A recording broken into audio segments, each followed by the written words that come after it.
जे उगवणार आहे ते नाश पावणार आहे, जे उपजणार आहे ते एक दिवस काळार होणार आहे. उपजे ते नाशे आणि जे नाश पावणार आहे ते पुनरुपी दिसे. हे घटिका यंत्र जैसे परिभ्रमेगा, हे घटिका यंत्र आहे. हे पुन्हा पुन्हा पुन्हा पुन्हा पुन्हा पुन्हा ते आपल्याला पाहावयास मिळतंय. आणि मग हे आपल्याला माहित आहे, आज दिसणारी वस्तू उद्या आपल्या दृष्टीआड होणार आहे. आज आपण जिवंत आहे, उद्या आपल्यालाही जायचंय. आज आपण कोणाच्या तरी दुःखामध्ये सहभागी झालेलो आहे, कोणाच्या तरी दारामध्ये आपण गर्दी केलेली आहे, पण उद्या आपल्याही दारात अशीच गर्दी होणार आहे. सगळ्याला माहित आहे, पण माहिती असून सुद्धा डोळे झाकून आपण जगतो. म्हणून संत तुम्हाला आणि आम्हाला क्षणोक्षणाला जाग करतात. नामदेव महाराजांनी आपल्याला इथे जाग केलेलं आहे. तुम्ही प्रपंचामध्ये आहात ना, तर प्रपंचामध्ये तुम्ही राहा, पण कसं राहा म्हणून नामदेव महाराज तुम्ही आम्हाला सांगतात. पक्षी अंगणी उतरती ते का गुंतुनिया राहती. पक्षी आपल्या दारामध्ये पक्षी उतरतात अंगणामध्ये, आणि आपल्या दारामध्ये पक्षी उतरतात. जिथे काही धान्य आहे ते टिपतात, जवळ पाणी पितात, जवळ वृक्ष आहे त्या वृक्षावर बसतात.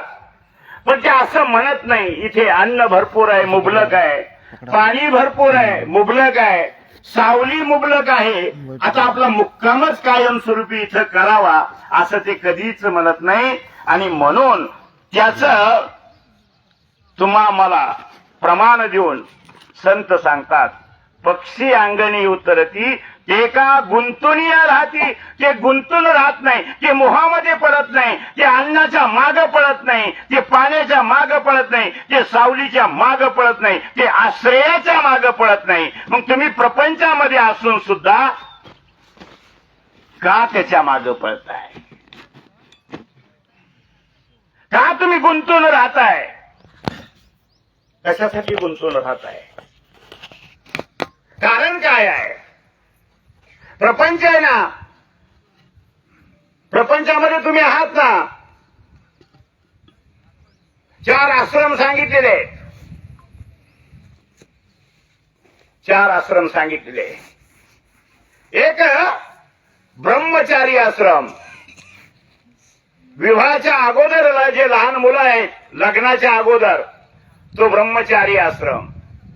ब्रह्मचारी आश्रमामधून दुसरा टप्पा सांगितलेला आहे ग्रस्त आश्रम. तुम्ही ब्रह्मचारी आश्रमातून विवाहबद्ध झाला, तुम्ही ग्रस्त आश्रमामध्ये प्रवेश केला. ब्रह्मचारी आश्रमातून तुमचा प्रवेश झाला, ग्रस्त आश्रमामध्ये आला, आणि ग्रस्त आश्रमानंतर नंतरचा जो आश्रम आहे तो वानप्रस्थ आश्रम आहे. वानप्रस्थ आश्रम ते महानुभावांसाठी नाही, ते वारकरी संप्रदायासाठी नाही, ते ख्रिश्चन लोकांसाठी नाही, ते बौद्ध लोकांसाठी नाही, ते शीख लोकांसाठी नाही, ते ईसाईसाठी नाही, सकल मानव जातीला हे 4 आश्रम सांगितलेले आहेत. कोणत्याही देहामध्ये त्यांनी कोणत्याही येऊनेमध्ये घरामध्ये जन्म घेऊ द्या, मुसलमानाच्या घरात घेऊ द्या, ख्रिश्चनाच्या घरात घेऊ द्या, हिंदूंच्या घरात घेऊ द्या, वारकरी संप्रदायामध्ये असो किंवा महानुभाव संप्रदायामध्ये असो, 4 आश्रम सांगितलेले. ब्रह्मचारी आश्रम लग्नाच्या अगोदर, ग्रस्त आश्रम लग्न झालं आणि ग्रस्त आश्रमामध्ये तुम्ही राहिलात, तिथून पुढची स्टेप सांगितलेले वानप्रस्थ आश्रम, वनाचा रस्ता धरायचा. तुम्हाला वनाचा रस्ता धरायला सांगितला. आणि वानप्रस्थ आश्रमानंतर चौथा जो आश्रम आहे तो संन्यास आश्रम आहे. ही सगळ्यांसाठी आहे. आम्ही ब्रह्मचारी आश्रमामध्ये राहतो, ब्रह्मचारी आश्रमातून आम्ही ग्रस्त आश्रमामध्ये येतो. ग्रस्त आश्रमामध्ये आल्यानंतर आम्ही तिथे इतकं गुंतून जातो, इतकं गुंतून जातो, तिथून आम्ही बाहेर निघतच नाही. काय आहे तिथे? गाईच्या स्तनाला गोचीड असतं ना, गोचीड, ते रक्तच प्राशन करतं. तिथेच अमृत आहे. दूध आहे हे त्याला माहित नाही. या प्रपंचामध्ये अमृत आहे. या प्रपंचात तुम्हाला अमृत प्राप्त करायचे, पण आम्ही प्रपंचामध्ये राहून अमृत ग्रहण करत नाही, आम्ही अमृत पित नाही. मग 4 आश्रम आहेत, ग्रस्त आश्रम, वानप्रस्थ आश्रम, संन्यास आश्रम, हे 4 आश्रम आहेत. आणि या 4 आश्रमामध्ये प्रवेश केल्यानंतर 4था जो आश्रम आहे तो संन्यास आश्रम, आणि त्या आश्रमामध्ये प्रवेश करणारा खरा वीर असतो, तो खरा वीर आहे.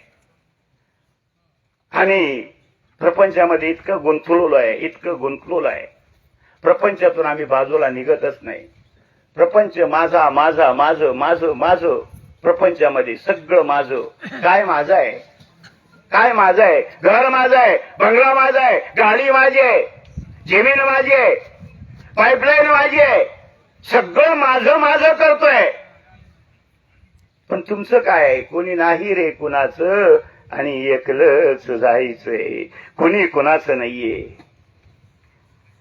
कशासाठी तुम्ही मागं पाळताय? धन कमविले कोट्यान कोटी, सेवती न हेरे लंगोटी, पलंग न आला सुपती, सेवती गौऱ्या संगती. काही महाराज सांगतात, धन कमविले कोट्यान कोटी. कोट्यान कोटी तुम्ही धन कमवलंय, पण काय सोबत येणार आहे का? आमची अवस्था अशी आहे, आंधळे जन्मले कुशी, स्तनपान करी आहार निशी. आंधळे जन्मले कुशी, स्तनपान करी आहार निशी, पर न देखे आपुल्या मायेसी, दशा तैसी उपदशा. नाथ महाराजांनी असं सुंदर वर्णन केलेलं आहे. संतांचे उपकार आहे. पाय धुवून पाणी जरी त्यांचं पिलं तरी उपकारातून आपण मुक्त होऊ शकत नाही. संत सांगतात, आंधळे जन्मले कुशी. एखाद्या आईला आंधळ मूल जन्माला आलं, जन्म अंध आहे,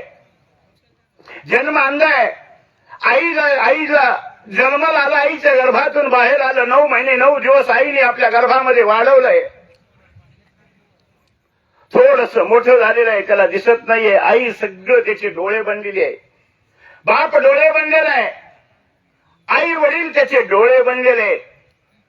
आंधळ आहे. थोडस मोठं झालं, आईने त्याला आंघोळ घालावी, तोंडाला पावडर लावावी, दृष्ट लागू नाही म्हणून काजळाचा टिक्का लावावा. थोडस मोठं झालं, आईने त्याला आंघोळ घालून त्याचा शृंगार करून त्याला हाताला धरून शाळेमध्ये नेऊन बसवावं. आता तो मुलांमध्ये खेळायला लागलेला आहे, मुलांमध्ये खेळतोय. लहान मुलं खेळतायत. खेळत असताना एक दिवस सगळी मुलं बसलेली आहेत आणि एका मुलाने विचारलं, का रे, आपापल्यात विचार करतायत, चर्चा करतायत, का रे तुझी आई दिसायला कशी आहे? त्यांनी सांगितलं, माझी आई अशी आहे, माझी आई गोरी आहे, माझ्या आईचे डोळे मोठे आहेत, माझ्या आईचं नाक लांब आहे, माझी आई उंचीला जास्त आहे. दुसऱ्याला विचारलं, माझी आई बुटकी आहे, गोल चेहरा आहे, गोल चेहरा आहे, माझी आई उंचीला कमी, गोल चेहऱ्याची आहे, दिसायला सुंदर आहे. सगळे एकामेकाच्या आईचे वर्णन करू लागले आणि त्यावेळेस त्या आंधळ्या मुलाला विचारलं, का रे बाबा, आमच्या आईचं वर्णन आम्ही केलं, तू तुझ्या आईचं वर्णन सांग ना. त्या आंधळ्या मुलाने काय उत्तर द्यावं? काय उत्तर द्यावं? त्या आंधळ्या मुलाने काय उत्तर द्यावा? जो जन्मताच आंधळा आहे, त्या आंधळ्या मुलाने उत्तर काय द्यावा? तू काय सांगू, मी जन्मताच अंध आहे, मी जन्मल्यापासून माझ्या आईला मी बघितलेलंच नाहीये. तशी अशी अवस्था आमची आहे. आम्ही आईच्या मांडीव जन्माला आलेलो आहे, पण आम्हाला ती आई माहित नाही, ती माता आम्हाला माहित नाहीये. ज्या आईने आम्हाला जन्माला घातले ना, ती आई आम्ही ओळखत नाहीये. ती माता कोण आहे? या सृष्टीला जन्म देणारी जी माता आहे. हे जीवन म्हणजे काय हो? मनुष्य जीवन काय आहे? एक सांगतो, ज म्हणजे जन्माला येणं, म म्हणजे मरणं, आणि मधी म ला न जोडलेला आहे जन्म. जन्म शब्द जर काढला, अक्षर काढलं तर ज पहिल्यांदा काय निघतो, येतो ज. शेवट काय आहे, म. मधी काय आहे, न. पण न कसा आहे, अर्धा न आहे. तो अर्धा न पूर्ण करण्यासाठी ज पासून म पर्यंत निस्ती भटकंती करतो, पण अर्धा न पूर्ण होत नाही. शेवटी त्याला जावं लागतं. जन्मापासून मरेपर्यंत जी खटपट आहे ती अर्धा न पूर्ण करण्यासाठी आहे. आम्ही आईच्या पोटातून आंधळ म्हणून जन्माला आलेलो आहे, तसं आम्ही परमेश्वराच्या मांडीवर आहे. आंधळे जन्मले कुशी, स्तनपान करी हरणीशी, पर न देखे आपुल्या मायेशी, दशा तैशी उपदशा. आपण आईच्या मांडीवर आहे, पण मांडीवर आहे, पण आम्हाला ती आई पाहता येत नाही. ज्या दिवशी ती माई आपल्याला मांडीच्या खाली ठेवल, तशीच आपल्या पुढे घरासमोर अशी गर्दी दिसेल. ज्या दिवशी ती माता आम्हाला मांडीच्या खाली ठेवल, त्या दिवशी आपल्या दारात गर्दी जमल्याशिवाय राहणार नाही. आणि म्हणून संतांनी तुम्हाला उदाहरण देत असताना नाथ महाराजांनी तुम्हाला पक्षाचं उदाहरण दिलेलं आहे. पक्षी अंगणी उतरती, ते का गुंतून या राहती, तैसे असावे संसारी. संसारामध्ये तसं राहा. 4 टप्पे या आयुष्याचे झालेले आहेत. ब्रह्मचार्य, ग्रस्त, वानप्रस्थ, संन्यासाश्रम. वय दिलेलं आहे त्याचं, शास्त्रामध्ये याचं वर्णन आलेलं आहे. मला तुम्ही सर्वांनी सांगायचे, आपण ज्या चंद्रभागाबाई आप्पासाहेब इंगळे उर्फ चंदाईसा महानुभाव यांच्या विधीला एकत्रित झालेलो आहोत. आपलं काहीतरी नातं आहे. कोणाची आजी असेल, कोणाची मामी असेल, कोणाची मावशी असेल, कोणाची आत्या असेल, कोणाची बहीण असेल. नातं आहे ना प्रत्येकाचं. काही नाही जर नातं तर स्नेहाचं आहे, प्रेमाचं आहे, शेजाऱ्याचं आहे, भावकीचं आहे, सोयऱ्याचं आहे, धैर्याचं आहे. काही ना काहीतरी आपलं ऋणानुबंध तिच्याशी जोडलेलं आहे. मग मला एक उत्तर द्या तुम्ही सर्वांनी इथे बसलेल्यांनी. मला सांगा, आपल्यातून जे चंद्रभागा ज्या गेल्या त्यांचं जे नातं आहे, ते नातं त्यांच्या देहाशी आहे का त्यांच्या आत्म्याशी आहे? देहाशी नातं म्हणावा. देहातून जीवात्मा निघून गेला, 3 तास बी थांबत नाहीत. असं एखाद्याचं देह आहे का की सृष्टीच्या उत्पत्तीपासून जन्माला आला आणि त्या देहातून आत्मा निघून गेला? त्या देहाला कोण म्हणतं का, या देहाला पुरू नका, या देहाला जाळू नका, याला शोकेश मध्ये ठेवा. माझ्या वडिलांनी इतके कष्ट केले, इतकी मेहनत केली, इतके दुःख सहन केले, एवढा मोठा प्रपंच, एवढा मोठं मायाजाळ त्यांनी उभं केलं. माझ्या वडिलांनी, माझ्या आजोबांनी, माझ्या वडिलाला, माझ्या आजोबाला अजिबात तुम्ही जाळायचं नाही. माझ्या आजोबाला मी मस्तपैकी शोकेश मध्ये ठेवणार, जेणेकरून येता जाता माझा आजोबा मला दिसला पाहिजे. असं कोणी आहे का? देहाशी नातं म्हणावा तर देहातून जीवात्मा निघून गेला की लगेच गडबड करतात, चला उरका लवकर, कोण यायचं राहिलंय, सकाळपासून पोरं सोरं उपाशी आहेत, घ्या काढा बाहेर. अहो थांबा, त्यांची मुलगी इथे नगरमध्ये आलेली आहे, कशाने येते? स्पेशल गाडीने येते. मग चला काढा बाहेर, ती इथं येईपर्यंत आपण आंघोळ घालून घेऊ. असा कोणी आहे का की मेल्यानंतर त्याचं देह ठेवलंय? नाही. मग देहाशी नातं म्हणावा तर कुडीतून आत्मा निघून गेला. कुडीमध्ये रे आत्मा नांदतो तवर बलाई, आत्मा निघून जाई कुडीला कोण पुसत नाही. कुडीमध्ये रे आत्मा नांदतो.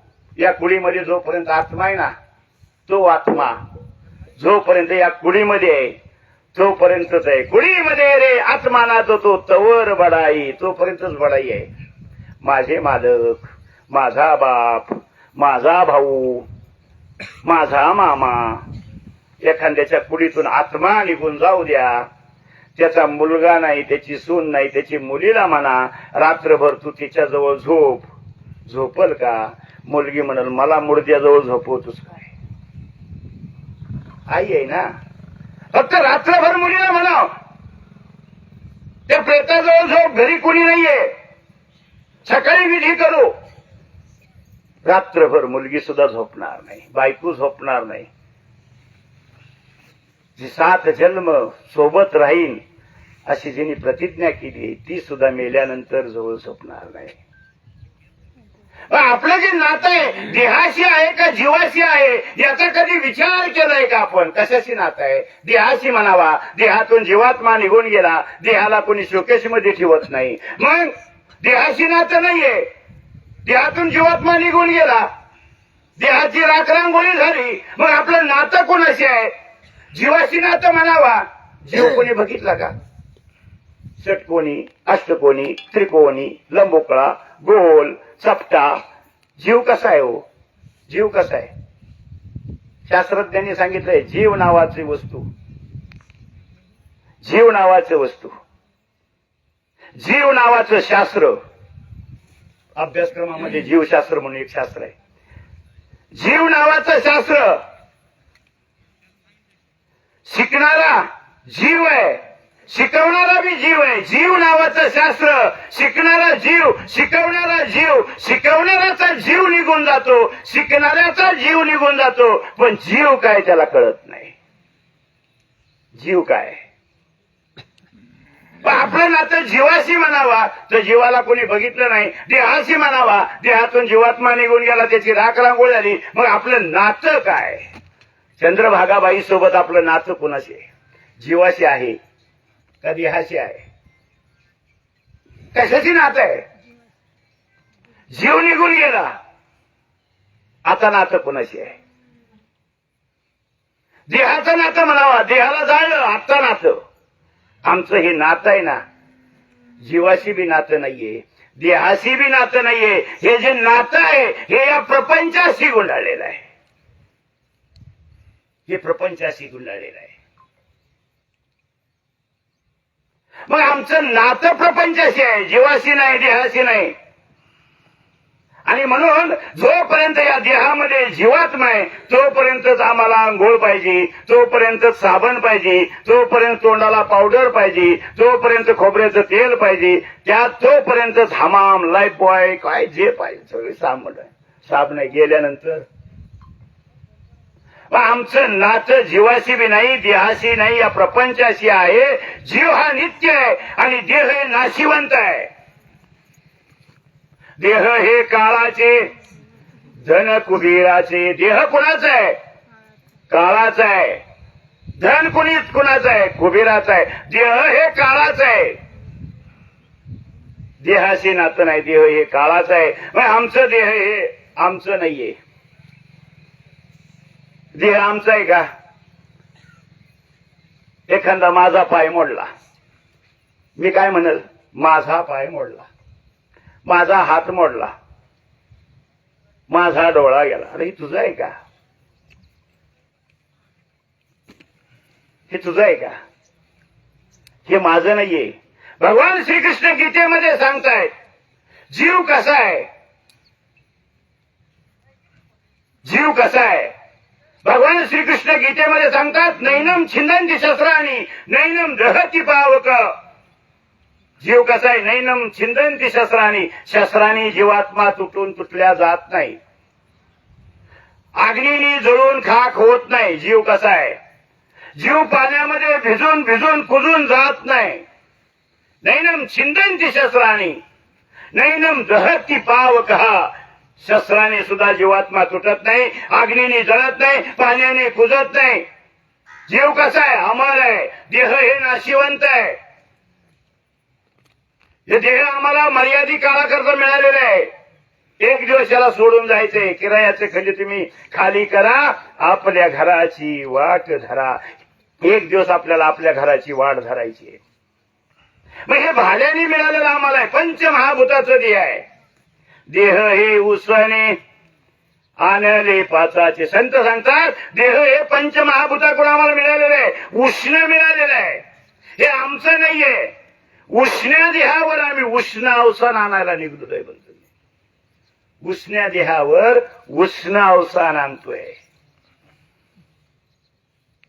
हे देह तर आमचंच नाहीये, फक्त यामध्ये असणारा जो आत्मा आहे. पण एक लक्षात घ्या, हे देह माझं नाहीये, हे मला मिळालेलं आहे. पण एकच देह असा आहे की या देहाच्या माध्यमातून, या देहाच्या आतमध्ये असणारा तो आत्मा याच देहाच्या माध्यमातून परमात्मापर्यंत पोहोचू शकतो. दुसरं देह नाही. 84 लाख योनी आहेत आणि 84 लाख योनी आहेत. 83,99,999 योन्या जन्माला यायचंय मरायचंय, जन्माला यायचंय मरायचंय. फक्त मनुष्य देहच एक एवढा आहे, एक असा आहे की हा देह जीवासाठी टर्निंग पॉइंट आहे. या देहामध्ये आल्यानंतर तुम्हाला खरं खोटं, चांगलं वाईट, पाप पुण्य याच देहामध्ये कळतं, जनावराच्या देहात कळत नाही. खरं कशाला म्हणायचं, खोटं कशाला म्हणायचं, पाप कशाला म्हणायचं, पुण्य कशाला म्हणायचं, या मनुष्य देहामध्येच कळतं. याच देहामध्ये तुम्हाला मुक्ती आहे, दुसऱ्या देहामध्ये मुक्ती नाही. मग हे देह, मुक्तीला प्राप्त होणारा देह आम्हाला मिळालंय. मग हे फुकाट मिळालं का? हे फुकाट मिळालं का? हे देह मिळवण्यासाठी आम्हाला किती पापड लाटावा लागलेले आहेत, किती दुःख सहन करावा लागलेलं आहे, किती दुःख. संतांच्या भाषेत जर विचार केला, एक एक येऊने कोटी कोटी फेरा, मग मिळतसे वारा मानवाचा. मनुष्याचा जन्म मिळवण्यासाठी, मनुष्य देह प्राप्त होण्यासाठी एक एक योनी, तुकोबा सांगतात, एक एक योनी कोटी कोटी फेरे. चल येऊने किती आहेत? येऊने किती आहेत? हे येऊने किती आहे सगळ्या? 84 लक्ष येऊने आहे. मग 84 लाख येऊने आहेत. मग या 84 लाख येऊनेला फेरा मारायचा हो, पण एकदा मारायचा का? नाही. मग कोटी कोटी फेरे. 84 लाख योनीमध्ये आम्हाला कोटी कोटी वेळेस जन्म घ्यावा लागतो. मग कुठे आम्हाला मनुष्याचा वारा प्राप्त होतो, मनुष्य जन्म आम्हाला मिळतो. मग मनुष्य जन्म प्राप्त करण्यासाठी 84 लाख योन्या भोगून एकेका वेळा योनीमध्ये कोटी कोटी फेरे घेऊन मनुष्य जन्म तुम्हाला प्राप्त झालेला आहे. मग या देहामध्ये आल्यानंतर खरं खोटं, चांगलं वाईट, पाप पुण्य कळतं. मग तुला कळतंय ना, तर तसं तो वाघ. पाप कशाला म्हणायचं, पुण्य कशाला म्हणायचं? आम्ही सहज बोलून जातो. काय काय होऊन होऊन होऊन काय होणार आहे बाबा? नरकाला जाणार, बाकी काय काय होऊन होणार आहे? नरकाला जाईन. अरे नरकाला जायचंय का, मुक्तीला जायचंय का, मोक्षाला जायचंय? याच देहाच्या माध्यमातून आहे. पुन्हा चान्स नाही. हा चान्स हुकला आणि म्हणून ब्रह्मचारी आश्रमातून आम्ही ग्रस्त आश्रमामध्ये आलो. ग्रस्त आश्रमातून आम्हाला काय करायचंय पुढं? मला तुम्ही सांगा. ब्रह्मचारी आश्रम, ग्रस्त आश्रम, वानप्रस्थ आश्रम आणि संन्यास आश्रम. आता ग्रस्त आश्रमामध्ये आपण आलो. मग ग्रस्त आश्रमामध्ये राहायचंय कवर? किती दिवस राहायचं? त्याला मर्यादा आहे का? हो, मर्यादा आहे. काय मर्यादा आहे? मग 1 पासून 100 पर्यंत उजळणी मोजा. 1 पासून 100 पर्यंत पाळे मोजा. आणि 1 ते 100 मध्ये कोणत्या अंकाला वन हा शब्द लागतो त्या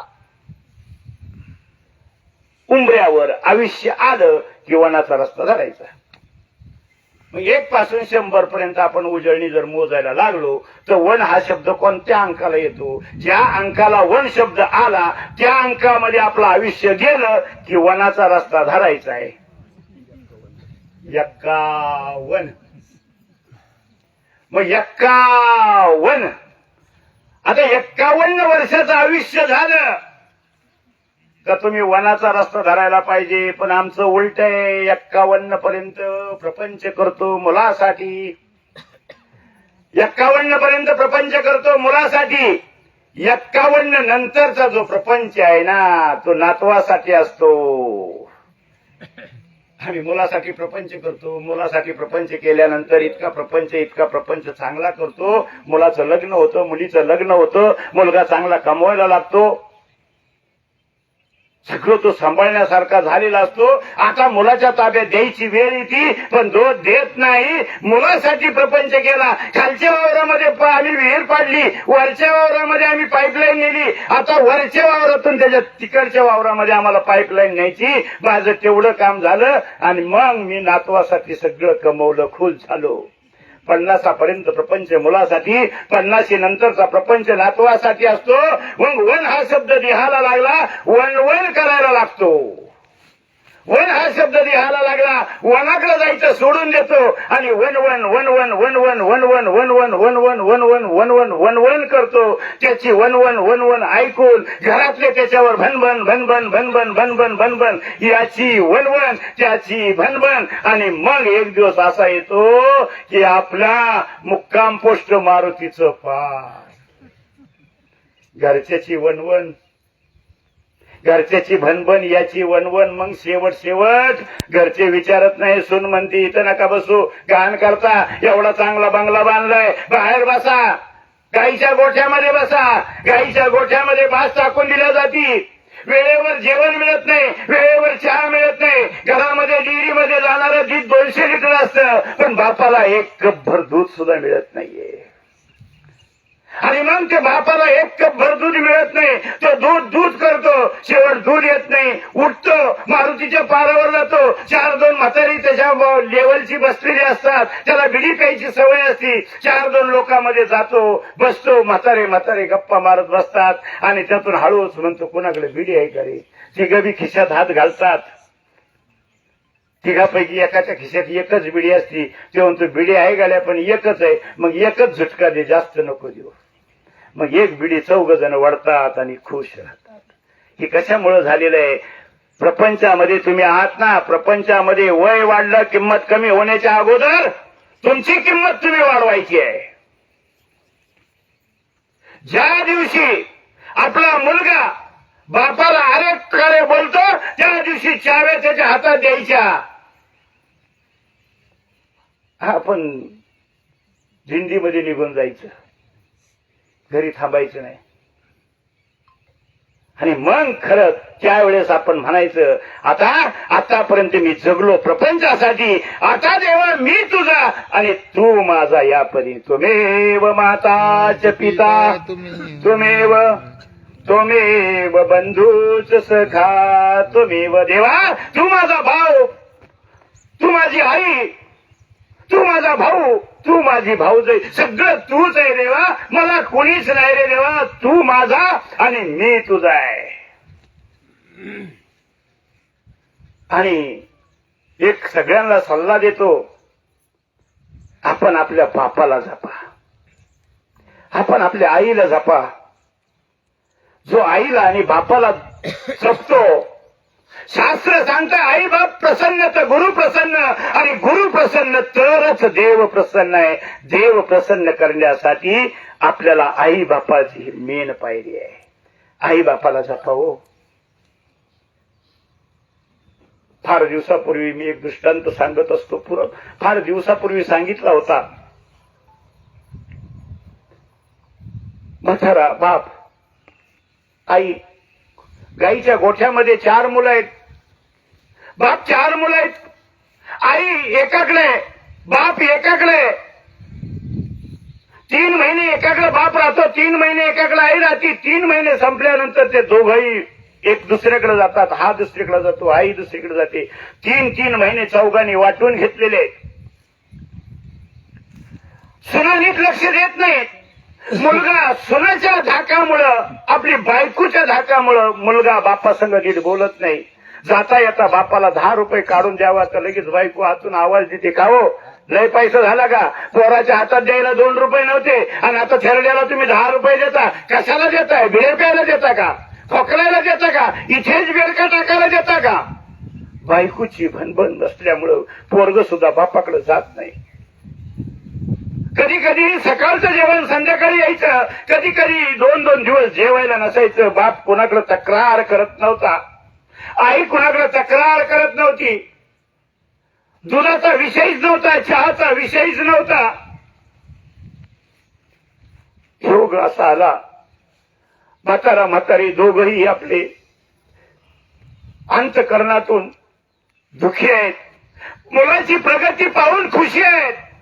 मुलांनी गाडी घेतली, 2 दिवस उपाशी असणारे आई बाप आनंदामध्ये गाडीच्या पूजनामध्ये सहभागी झाले. चेहऱ्यावर त्यांचं तेज आलं. येणाऱ्या जाणाऱ्याला सांगतोय, माझ्या मुलांनी गाडी घेतली रे, माझ्या नातूनी गाडी घेतली रे. सगळं गावभर सांगतोय.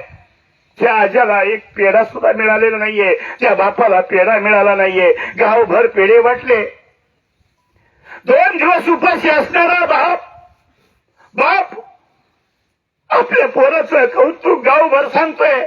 मुलांनी काय केलं की आई बापाला कौतुक वाटायचं. कर्म धर्म सुयोगाने एक दिवस तर म्हातारा वारला. स्मशानाभूमीमध्ये प्रेत केलं, खड्डा केला. आता खड्ड्यामध्ये ठेवायचंय. तेवढ्यात म्हातारी उठली. 90-95 वर्षाची म्हातारी आई उठली. त्याची बायको उठली. थांबा म्हणले, माझ्या नवऱ्याला आत्ताच माती लोटू नका. लोक म्हणले, थांबा, आईचं काय म्हणणं आहे विचारून घेऊ. थांबा. सगळी मौत थांबली. 2 लोक पुढे उठले. सुना उठल्या. चौघीच्या चौघी सुना उठल्या. आजीला सासूबाईच्या दंडाला धरलं, उठवलं, स्मशानभूमीपर्यंत नेलं. तुम्हाला शेवटचं मुख पाहायचंय का? नाही म्हणले, मुख पाहायचंय, पण माझी दुसरी एक इच्छा आहे. काय इच्छा आहे? माझ्या म्हाताऱ्याला दूध लय आवडायचं. माझ्या म्हाताऱ्याला सिगरेट लय आवडायची, बिडी लय आवडायची. माझी एकच इच्छा आहे. काय इच्छा आहे? माझी एक इच्छा आहे, माझ्या म्हाताऱ्याला पुरताना उशाला कळशीभर दूध ठेवायचं आणि उशाला एक काल्याची पिटी आणि सिगरेटचं पाकिट, बिड्याचं बंडल ठेवायचं. बापाची नवऱ्याची इच्छा आहे. मुलगा म्हणला, ठीक आहे. आई म्हणते ना, वडिलांना दूध आवडत होतं, कळशीभर दूध ठेवूया. मोठ्या मुलांनी सांगितलं, जा रे पोराला, जा दूध घेऊन ये. घरामध्ये दुधाला काय कमी आहे? 200 लिटर दूध डेअरीला जात आहे. हो, पण डेअरीला नाहीये. 200 लिटर दूध जाते. आण कळशी भरून दूध आण. परत निघला. त्याच्या आईने आवाज दिला, थांब, पण त्या कळशी कोणती आणशील? इथून सुरुवात झाली. कळशी कोणती आणशील? नवी आणू नको. मग आपल्या रांजावर जी नाही का चिमलेली वाकली, ती कळशी घेऊन ये. मुलगा गेला. एक जण गावात गेला, बिडी पेत होता म्हातारा. बिडीच काय, शेवटचं बंडल द्यायचं आपल्याला. सिगरेटचं पाकिट दिलं, काल्याची पेटी दिली, कळशीभर दूध उशाला ठेवलं. बिडीचा बंडल, आपलं सिगरेटचं पाकिट आणि काल्याची पेटी उशाला ठेवली. आजी दूध बी ठेवलं, सिगरेट बी ठेवली. आता माती लोटू का? हो म्हणले, आता काय खुशाल माती लोटा. जेव्हा जाग येईल तेव्हा दूध पिल, जेव्हा जाग येईल तेव्हा सिगरेट पिल. आता खुशाल माती लोटा. तेवढ्यामध्ये मोठ्या मुलाचा मोठा मुलगा, नातू, त्या खड्ड्यात असणाऱ्याचा नातू, म्हाताऱ्याचा नातू, माती लोटायला सुरुवात झाली. नातू जोरात ओरडला, थांबा म्हणले, आत्ताच कुणी माती लोटू नका. काय झालं? थांबा म्हणले. हा मोठा नातू आहे. काय म्हणतोय विचारलं, काय रे बाबा, आता काय राहिलं? म्हाताऱ्याला दूध आवडत होतं, दूध दिलं. बिडी आवडत होती, सिगरेट दिली. आता काय राहिलं? म्हणला, त्याला दूध आवडत होतं, दूध दिलं. सिगरेट आवडत होती, सिगरेट दिली. माझ्या बापाला, माझ्या आज्याला माझी आजी लय आवडत होती. पहिलं आजीला खाद्यात झोपवा, मगच माती लोटा. आजी 95 वर्षाची होती. बसल्यानंतर उठवत नव्हती. ती म्हातारीने सगळी इंद्रिय एकत्रित केले, तडफडून उठली, सगळी ताकद एकत्रित केली, नातवाच्या तोंडामध्ये ठेवून दिली. मेल्या मुर्द्या मला जिवंतपणे गाडतोस का काय? त्यावेळेस नातू म्हणला, आजी मी तुम्हाला गाडत नाही, तुमच्या अंधश्रद्धेला मी गाडण्याचा प्रयत्न करतो.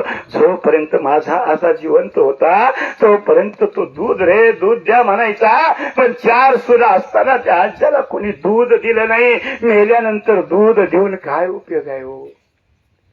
माझ्या बापाला माझा आजा फक्त 1 रुपया बिडीसाठी मागायचा, पण माझा बाप खिशात सुट्टे नाही म्हणून पुढे निघून जायचा.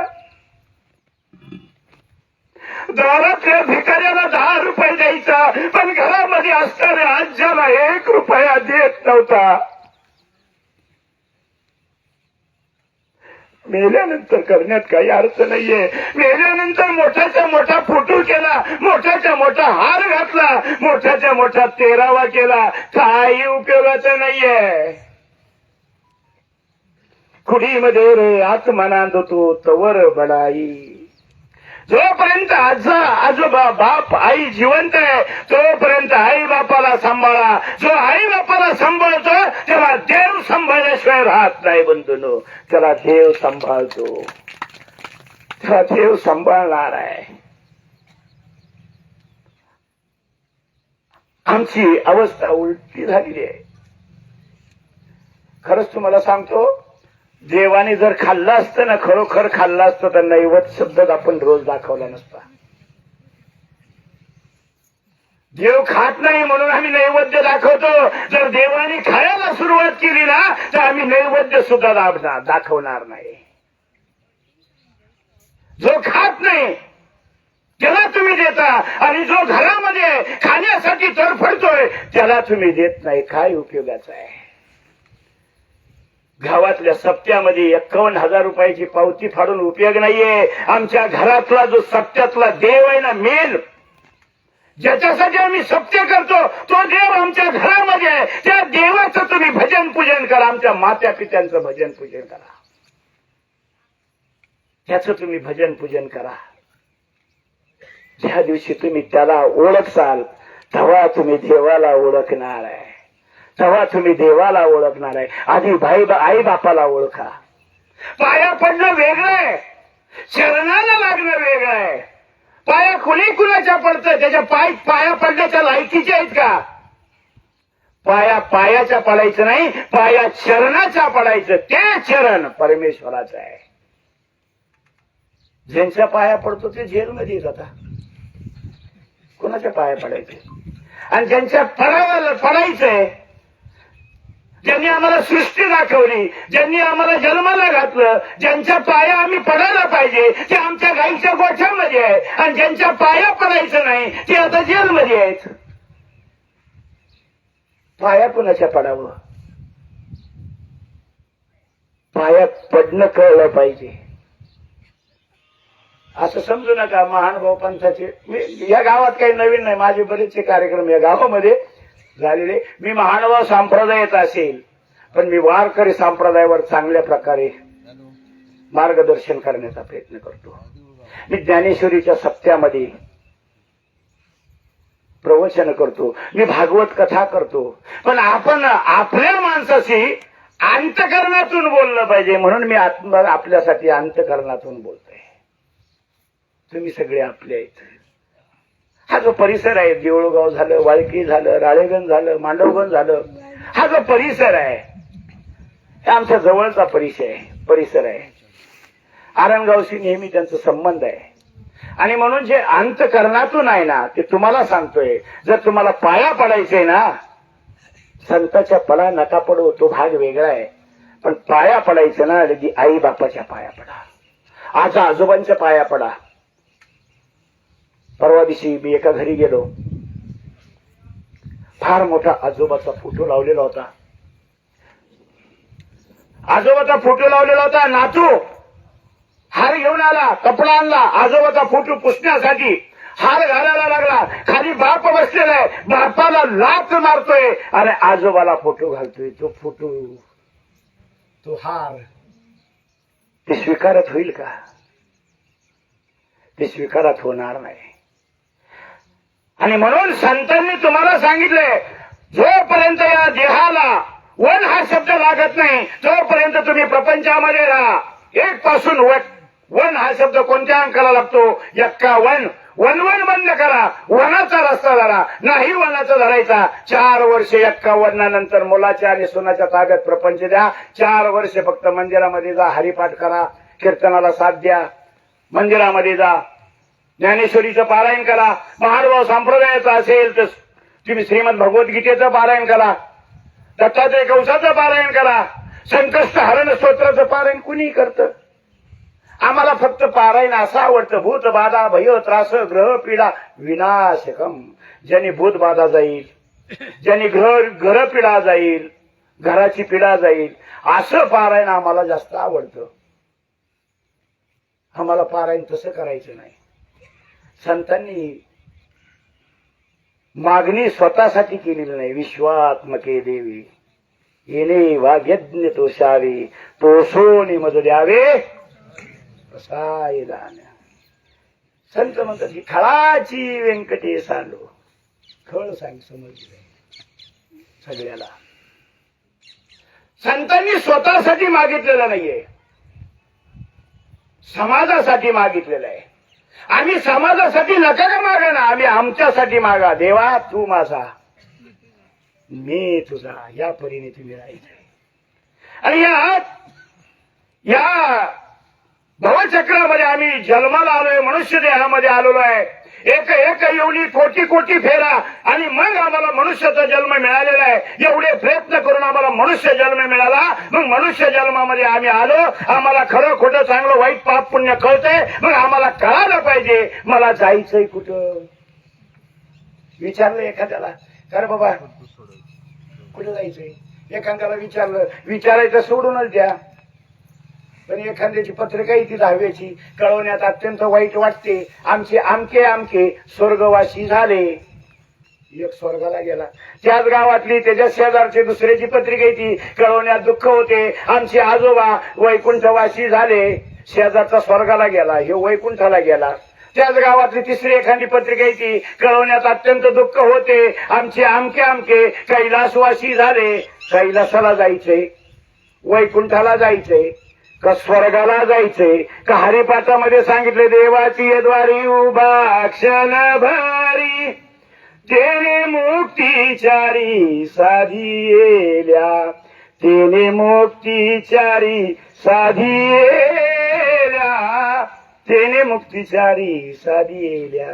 वैकुंठाला जायचंय, स्वर्गाला जायचंय, कैलासाला जायचंय, का ते 4 मुक्त्याच्या हरिपाठामध्ये सांगितलेल्या त्या मुक्तीला जायचंय. विचार कधी केला का. स्वर्गाला गेला पतन व्हायचंय, मग दया पुण्याची पाऊटी सरे, सगळीची इंद्रपदाची उटी उतरे, येऊ लागती माघारे.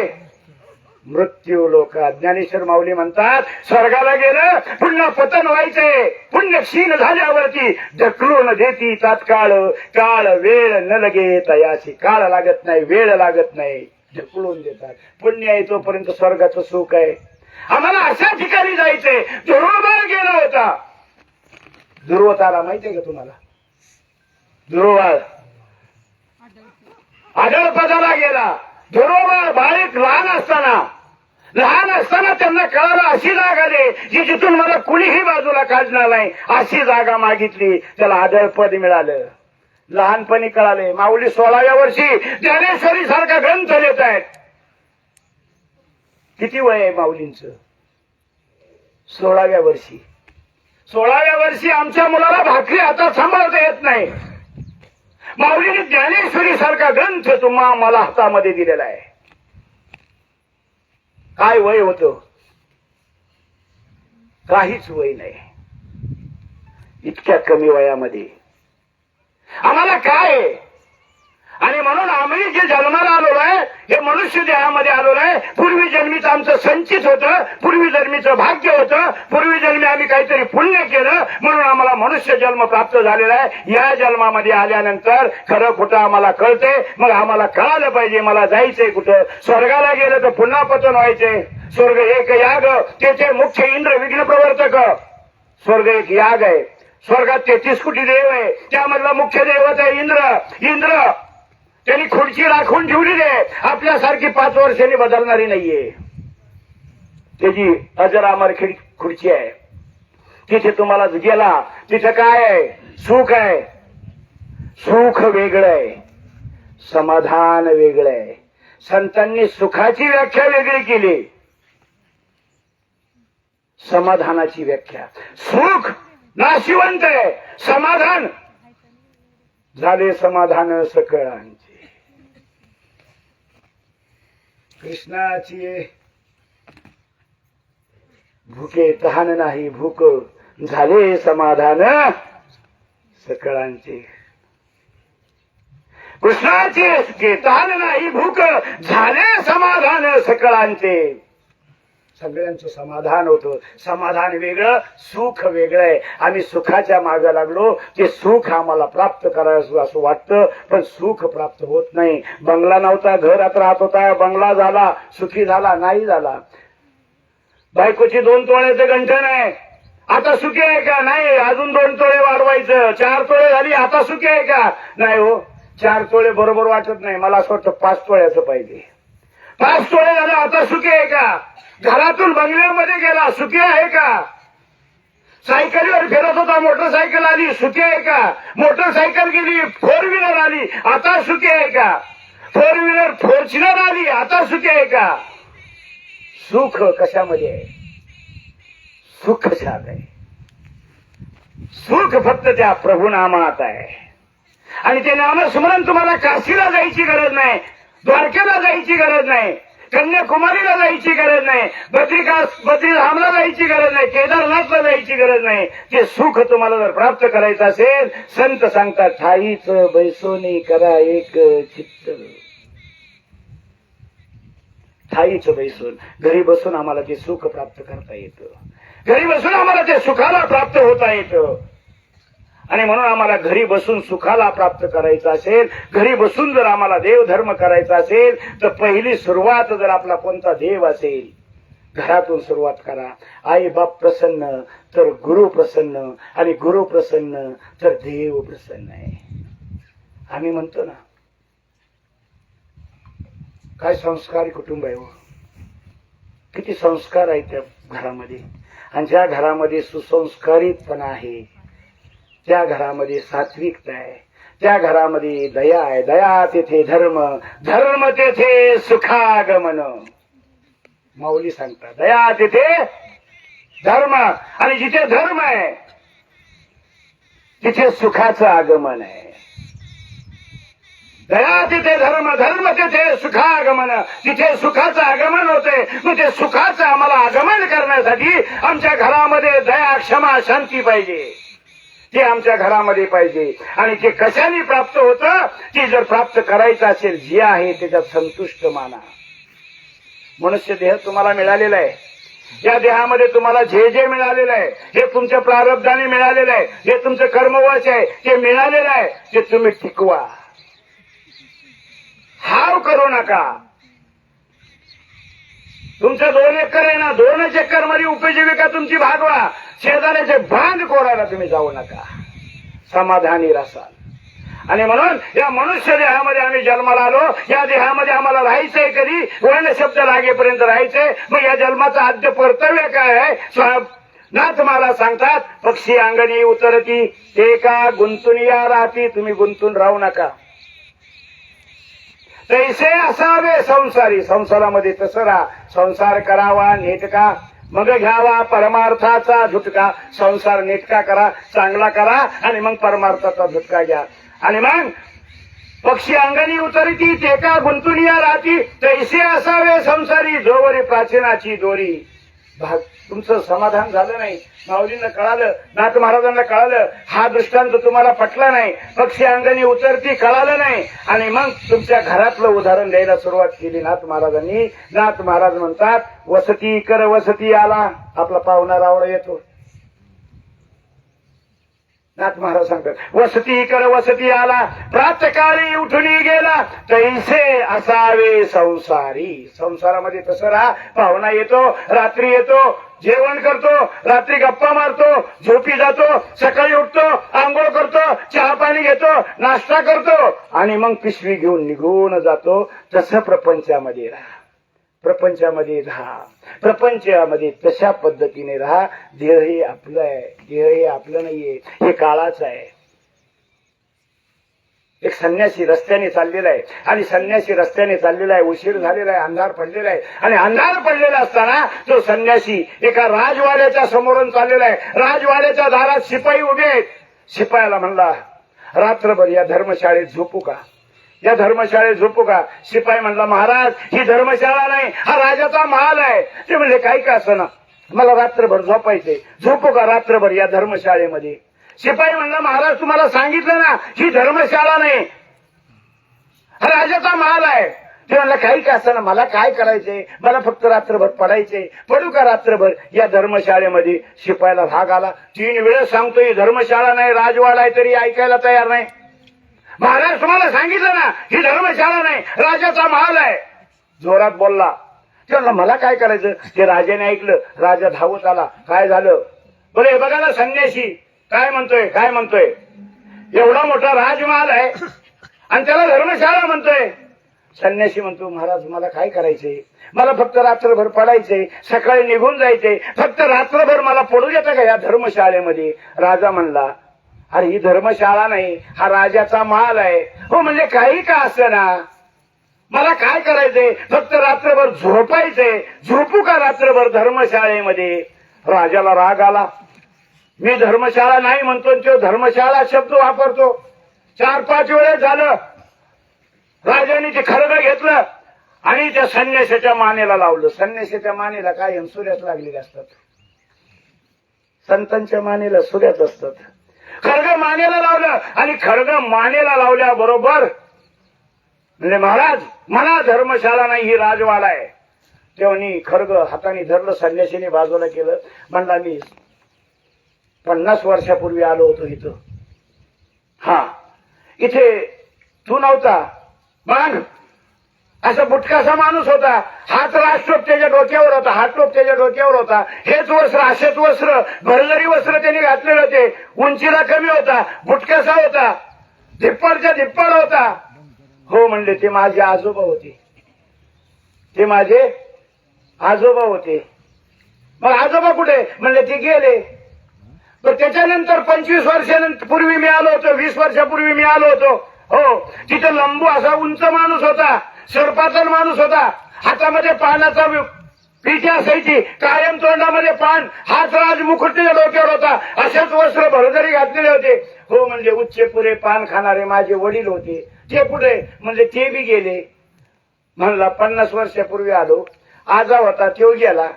25 वर्षापूर्वी होतो, तुझा बाप होता तो बी गेला. अजून 5-25 वर्षाने आल्यानंतर तू जाशील, तुझा मुलगा येईल. मग हे काय झालं? ही धर्मशाळाच झाली. तसं हे देह आहे, या देहातून आम्हाला जायचंय. आत्मा अमर आहे, देह नाशिवंत आहे. मग आम्हाला या देहामध्ये आल्यानंतर आम्हाला कसं राहायचंय? या देहाच्या माध्यमातून आपल्याला त्या परमात्म्याला गाठायचंय, या आत्म्याच्या माध्यमातून त्या परमात्म्याला गाठायचे. आणि म्हणून कशा पद्धतीने गाठायचे? पाहुण्यासारखं या देहामध्ये तुम्ही राहा. आणि मग काय करा? एका जनार्दनी शरण आईसे असता भय कौन. त्या एका जनार्दनाला तुम्ही शरण जा. जी माऊली आपल्यातून सगळ्यातून निघून गेली, चंद्रभागाबाई, संन्यास घेतला,